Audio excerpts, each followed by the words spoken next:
Hello guys, welcome back to this channel. So ఇప్పుడైతే చాలా కష్టపడి ఎంసెట్ ఎగ్జామ్లో మంచి ర్యాంక్ తెచ్చుకుని బీటెక్ కాలేజ్ అయితే జాయిన్ అయిపోయారు. సో చాలామంది ఫ్రెషర్స్కి చాలా డౌట్స్ ఉంటాయి. సో అందులో కొన్ని డౌట్స్ని నేను ఈ వీడియోలో చెప్పబోతున్నాను. సో ఈ వీడియోని లాస్ట్ వరకు చూడండి అండ్ ఈ వీడియో నచ్చినట్లయితే లైక్ చేయండి అండ్ మీ ఫ్రెండ్స్కి కూడా షేర్ చేయండి. కోడింగ్. సో చాలామందికి కోడింగ్ ఎలా స్టార్ట్ చేయాలో అర్థం కాదు. సో నేను చాలా వీడియోస్లో చెప్పేది ఏంటంటే కోడింగ్ అనేది 1 to 3 లాంగ్వేజెస్ ఒకేసారి నేర్చుకోవడం కాదు.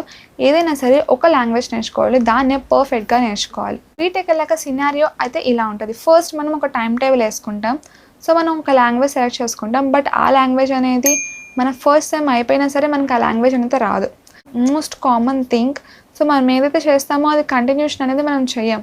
సో ఇందులో ఏంటంటే మనకి కన్సిస్టెన్సీ అనేది చాలా ఇంపార్టెంట్. మనకి సేమ్ సబ్జెక్ట్ అయితే పైథాన్ ఏదో ఒకటి జరిగిద్ది. మనం ఏం నేర్చుకుంటే లాంగ్వేజ్ ఏదో ఒకటి తీసుకుంటాం, బట్ అది వర్కౌట్ అవ్వదు. సో ఏంటంటే మనకి సేమ్ సబ్జెక్ట్లో ఏదో ఒక ప్రోగ్రామింగ్ లాంగ్వేజ్ అయితే ఉంటుంది. సో మనం దాన్నే ప్రిపేర్ అవ్వడం వల్ల మనకి బేసిక్ కాన్సెప్ట్స్ అనేవి క్లియర్ అవుతాయి అండ్ సెమ్లో కూడా కొంచెం మంచి మార్క్స్ వస్తాయి.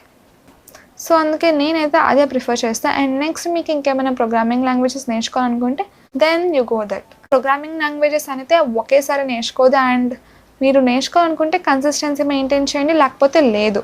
అంతేగాని అది లేకుండా సెమ్లో వచ్చే సబ్జెక్ట్ లేకుండా మొత్తానికే మోసపోవచ్చు చెప్తున్నా. సో అది బాగా గుర్తుపెట్టుకోండి.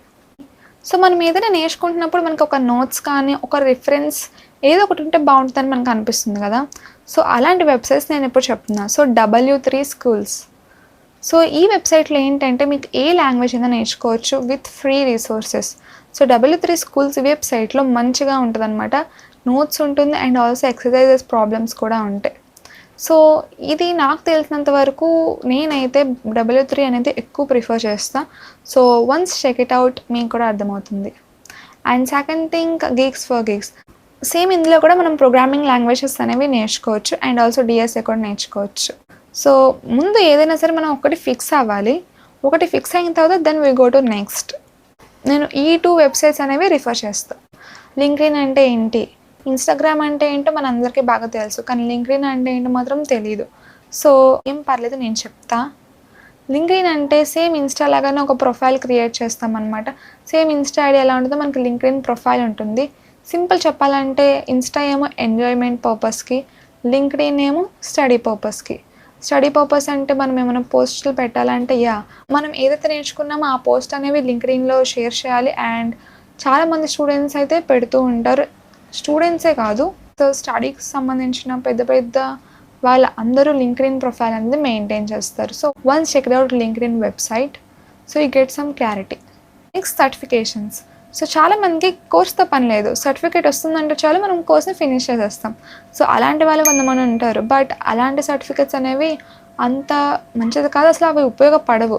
సో మనం ఏదైనా సర్టిఫికేషన్ చేసాము అంటే మనకి దాని గురించి ఒక బేసిక్ నాలెడ్జ్ అయినా ఉండాలన్నమాట. సో అన్వాంటెడ్గా సర్టిఫికేట్స్ కోసం అలాంటి కోర్సెస్ చేసి సర్టిఫికేట్స్ని మీ రెజ్యూమ్లో యాడ్ చేసుకుంటే నెక్స్ట్ దాని మీద ఇంటర్వ్యూలో మీకు ఏమైనా క్వశ్చన్స్ అడిగారు అనుకోండి, మీరు అది చెప్పలేదు అనుకోండి, అనవసరం. So the waste. సో అలాంటి మిస్టేక్స్ అయితే అసలు చేయొద్దు. సో ఇంకా నెక్స్ట్ ఇంపార్టెంట్ థింగ్ ఏంటంటే CGPA ఇంపార్టెంటా, స్కిల్స్ ఇంపార్టెంటా అన్న క్వశ్చన్ అనేది మీ మైండ్లో తిరుగుతూ ఉంటుంది. చాలా రీల్స్లో చూసుంటారు. సో కన్ఫ్యూజన్ ఏమొద్దు, మనకి రెండు ఇంపార్టెంటే, బట్ స్కిల్స్ అనేవి చాలా ఇంపార్టెంట్. CGPA కంటే ఎక్కువ రెండిట్లో ఏది బెటరు అంటే స్కిల్స్ బెటర్, బట్ మనకి రెండు కావాల్సిందే. CGPA ఎందుకంటే మనకి ముందు అసలు జాబ్ రావాలంటే ముందు CGPA మెయింటైన్ చేస్తే అది ఒక ఫస్ట్ స్టెప్ లాంటిది. బట్ అక్కడ నుంచి మనం ఇంకా గ్రో అవ్వాలంటే మనకి స్కిల్స్ అనేవి చాలా ఇంపార్టెంట్. సో అలాగని 9.9 తెచ్చుకున్న 10.10 తెచ్చుకుని స్కిల్సే లేదనుకోండి, వేస్ట్. అలానే స్కిల్స్ బాగా ఉండి నాకు 7 CGPA 6 CGPA వచ్చిందనుకోండి, అది కూడా వేస్టే. సో రెండింటిని బ్యాలెన్స్డ్గా మెయింటైన్ చేస్తూ స్కిల్స్ నేర్చుకుంటూ CGPAని కూడా మెయింటైన్ చేస్తూ ఎవరైతే ఉంటారో వాళ్ళకి మంచిగా. మీకు కనుక ఇంకా ఇలాంటి ఏమైనా డౌట్స్ ఉన్నట్టయితే వెంటనే కమెంట్ చేయండి. నేను కమెంట్ అన్నిటికీ రిప్లై ఇస్తాను. నేను బిగినర్గా ఉన్నప్పుడు నాకు ఎలాంటి డౌట్స్ అయితే వచ్చినాయో నేను అలాంటి డౌట్స్ని క్లారిఫై చేశాను. సో మీకు ఇంకా ఎలాంటి డౌట్స్ అయినా ఉంటే, ఏ చిన్న డౌట్ అయినా ఉంటే వెంటనే కమెంట్ చేసేయండి, డెఫినెట్గా రిప్లై ఇస్తాను. అండ్ వీడియో కూడా చేయడానికి ట్రై చేస్తా. మీకు ఈ వీడియో నచ్చినట్లయితే లైక్ చేయండి అండ్ మీ ఫ్రెండ్స్కి కూడా షేర్ చేయండి. ఇలాంటి ఇన్ఫర్మేషన్ కావాలనుకుంటే వెంటనే ఛానల్ని సబ్స్క్రైబ్ చేయండి. Thank you for watching. See in the next video. Bye.